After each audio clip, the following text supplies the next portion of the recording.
Hi guys, so it is about 12:30 a.m.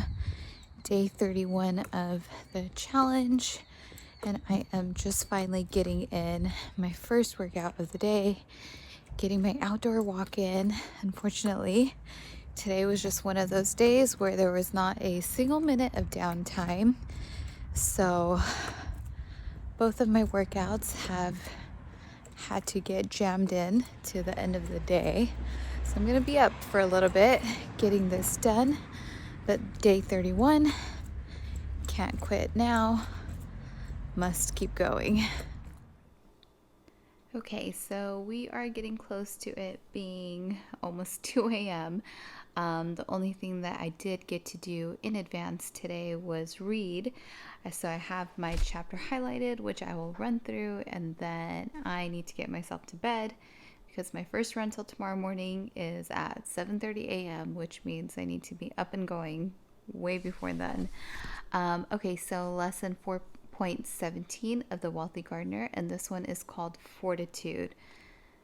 Super good lesson, which I think applies to a lot of people. It's something, I guess, a mindset that I come across a lot, and it's a mindset that really, it bothers me. And obviously everyone's different, but just for me personally, I don't identify with it. But okay, let's get into it. So it's called Fortitude.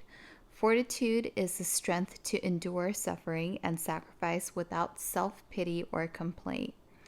Ambition is wasted on the irresolute, mused the wealthy gardener, since achievement demands endurance long after inspiration has fled. Fortitude is the character to finish what we start without self-pity.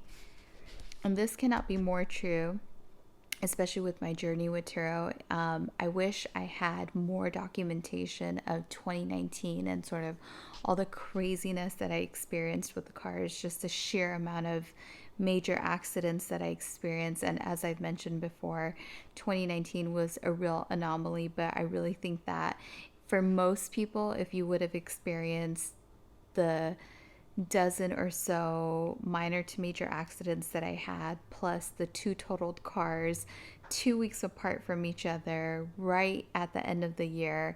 I mean, I think most people would be like, okay, like I need to exit out of this because this is way too crazy. But, the way that I thought about it was, even though it was stressful, was that, okay, I didn't do all this just to have all this stuff happen and then quit. Like, I have to keep going forward because then all that work that I put into building this and having had gone through all those accidents, I mean, I already went through it. So what else could possibly happen to make it even worse? I mean, at this point, I felt like I've experienced everything. So I wanted to keep moving forward because, I mean, it was already kind of felt like what was rock bottom. So you just have to keep going.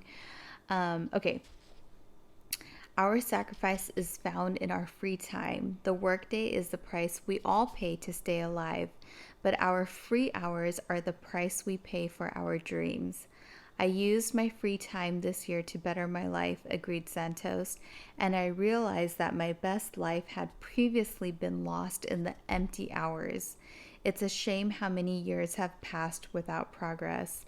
So the wealthy gardener is talking to kind of one of his right hand mans who has managed his business, and he's really his main sort of like manager of his vineyards, and he had given him early on in the book an opportunity to build out a piece of farmland that was the neighboring property, and if he was able to build it out properly and really put in the effort that it took, the wealthy gardener was going to reward him the deed to that land because he's been such a loyal team member of the wealthy gardener. And in the first attempt that the wealthy gardener gave him, he failed, and then this is now his second attempt, to where he's put all his free time on top of working his normal full-time job into building this piece of farmland with no resources other than what he could conjure up on his own.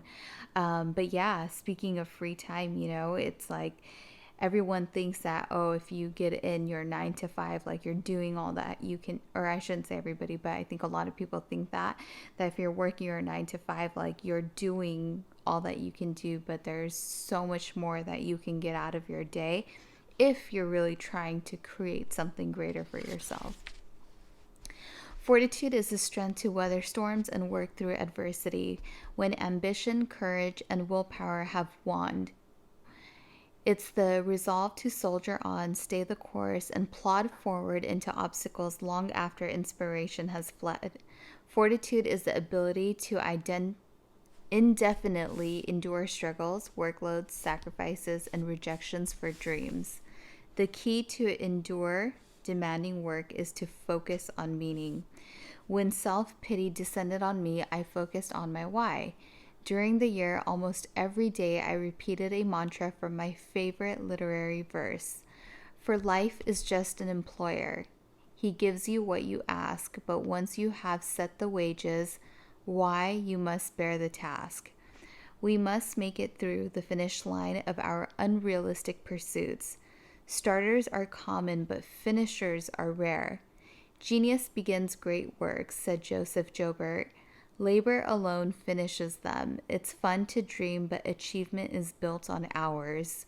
Sooner or later, we either give up on amassing wealth and prosperity, or we gradually come to accept its price.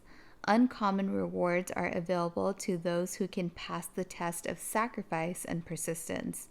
You will never succeed beyond the purpose to which you are willing to surrender. And your surrender will not be complete until you have formed the habit of doing the things that failures don't like to do. The life lesson, fortitude. I learned that wealth follows draining journeys and that the quest must endure after inspiration has fled. So that is a great lesson from the Wealthy Gardener, and I can barely read these words because I'm exhausted. So I need to wrap up for the evening. This is day 31 of the 75-day challenge. If you're looking for more information on this book or this challenge, check out the details in the description down below. And day 31 almost got me, almost defeated me, but done and done. And on that note, good night. Bye, guys.